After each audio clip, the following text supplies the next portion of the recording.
So hello guys welcome back to my channel again I hope सन्चै हुनुहुन्छ होला good morning. अनि आज चाहिँ राराको तेस्रो दिन अनि हामी यो घरमा बसेको थियो। म सो गर्छु हजुरलाई। आज बसेको घर चाहिँ यहाँभित्र गएर बसेको थियो। This is Chinmay and my bedroom. अनि यहाँबाट सट्ट यो पुरै टोटल्ली नेपाली अर्ग्यानिक पहिलाको हुन्छ नि एकदमै एथेन्टिक हाउस हो। जस्तो आजभोलि लान्द्रुक घान्द्रुकमा पनि यस्तो घरहरू पाउन गाह्रै छ, किनकि देन हाम्रो दोस्तीहरू यता पनि छ नि, हेर्न सक्नुहुन्छ। त्यसरी बसिरहने ट्याक्कै यिनीहरूको बस्ने व्यवस्था छ। सबैको एउटै व्यवस्था हुन्छ कि ट्याक्कै यहाँ एउटै रुममा सर र सबै माया प्रेम बाँडेर। मान्छेकोमा झगडा हुन्छ त यता सुत्ने म यता सुत्ने, तर यहाँ सबैको मेलबाँडमा छ। अनि यहाँबाट सर र बाहिरको भ्यू हेऱ्यो भने चाहिँ यस्तो छ, ट्याक्कै अहिले यहाँबाट सर हिमाल देखिरह होइन गाइज।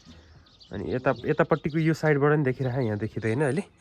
अनि चिन्मयले चाहिँ बिहान उठेर ट्याक्क के हालेको चिया पिउँदै भयो? लन्सुक मेल टक्क घाँटीमा छुन्छ। टक्कै हो, टक्कै हो। के फेरि तिमी हावा मान्छे ओठ देखाउनु पर्छ, उठ देखाउनु पर्छ। अनि चिया यस्तो छ। त्यसपछि यसरी सर गयो भने चाहिँ यहाँनिर हिमाल त देखिन्छ।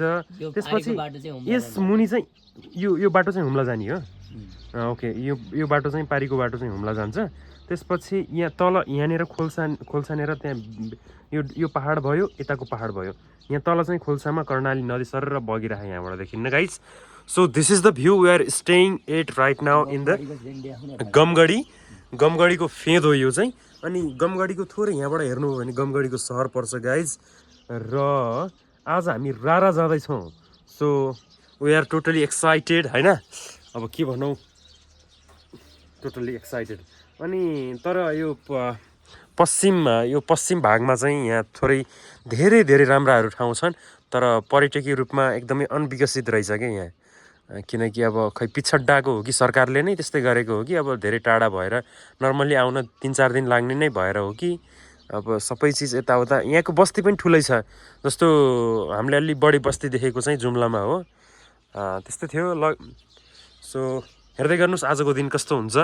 अनि पानी पर्छ कि नै थाहा छैन। अब यस्तो ब्ल्याक बादल चाहिँ देखिरह, कालो बादल चाहिँ देखिरह, जोम्बिज देखिरह। अनि त्यो भएर ठिक छ। Overall guys this is the experience. अनि रारा आउँदै हुनुहुन्छ भने त्यहाँ बेस्ट होटल यताउता पर्दैन, महँगो होटल पर्दैन। त्यस भएर तपाईँले नर्मल्ली राराको यता आउँदै हुनुहुन्छ भने यहाँ चाहिँ बास मागेर not like a tourist, travel like a local बनेर तपाईँले ट्याक्क बसेर जहाँ पनि स्टे गरेर गर्न सक्नुहुन्छ। आमा हेलो हेलो। आमा यस्तो बिहान चिलिम खाइदिनुहुन्छ, झ्यापमा हुनुहुन्छ होइन। ल गाइज